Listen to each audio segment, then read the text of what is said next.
Ooh, I like this one. Let's sit down for this. All right, are you sitting? Okay, cool. Project Nimbus is a $1.2 billion contract between the cloud service providers Google and Amazon and the Israeli government. Now, and before Google and Amazon actually won this tender, Microsoft and Oracle were also some of the cloud providers that were also competing to win over the Project Nimbus tender. But IDF officials or IOF officials that were involved in the contract in the business negotiations for this weren't happy with Microsoft and Oracle and other competitors' AI capabilities and big data capabilities, the way that Google and Amazon just hit that sweet spot for them.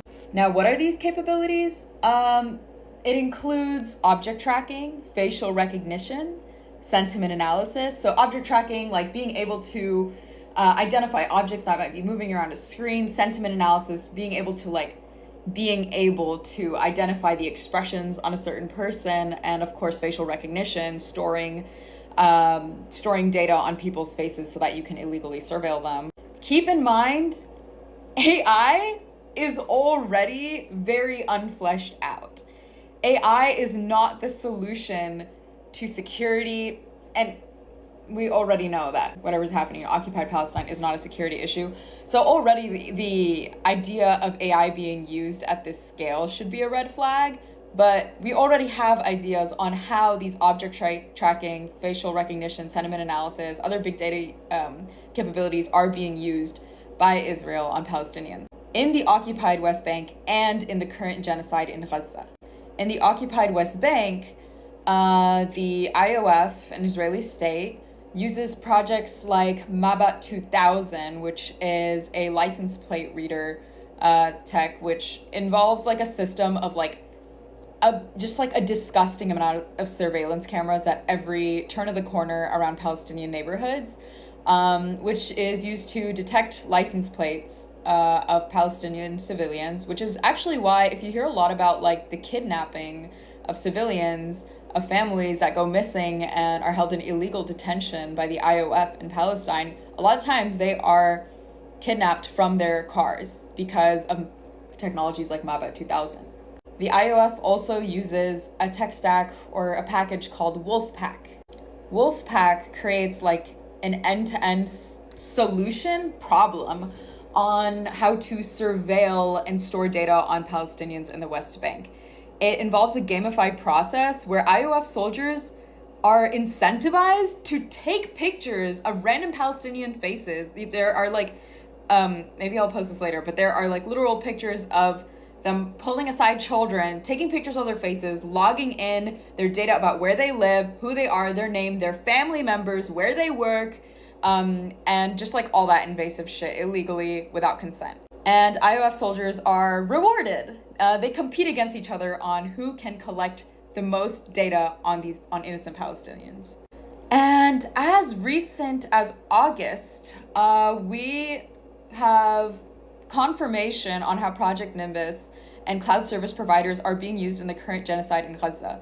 972 Mag, actually an Israeli paper, published an investigative article on how big tech cloud service providers like Google, Amazon, and Microsoft are actually facilitating and just doing the genocide in Gaza.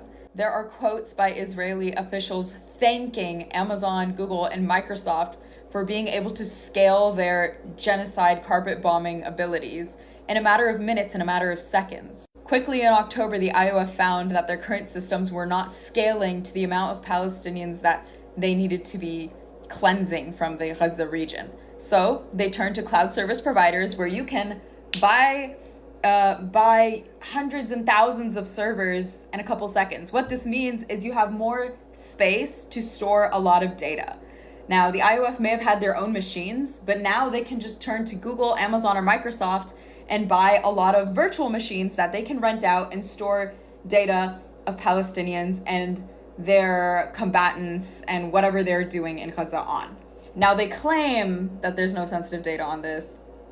They claim a lot of things, but everything in that article is 100% contradictory to all of their false claims. So back in April, a bunch of us organizing with No Tech for Apartheid had enough. Had enough. We already knew enough, and we already felt that our employer was heavily complicit, and we had tried through all the appropriate channels to have our grievances heard. And instead, we were met with retaliation, repression, silencing. And so we participated in a sit-in where I joined along with some of my colleagues to sit in at the CEO of Cloud's office, in Thomas Kurian's office in Sunnyvale, and headquarters for Google. And they fired us. They fired not only those of us participating in the sit-in, but also innocent bystanders. They fired 50 people because of how scared they are on people finding out more about this information, how scared they are for workers to find out more about their complicity. Because the reality is a lot of us worked so hard to get jobs at Google and at Microsoft and Amazon because we don't want to work for war profiteers. We don't want to work on arms manufacturing projects. But it's all a fucking joke because we've all been tricked into working on the same things. I could definitely talk about this more. Drop comments.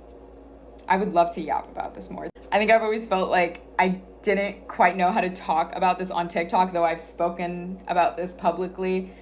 TikTok has just felt a little foreign to me in the past few months, but I'm glad y'all are interested. It's helping.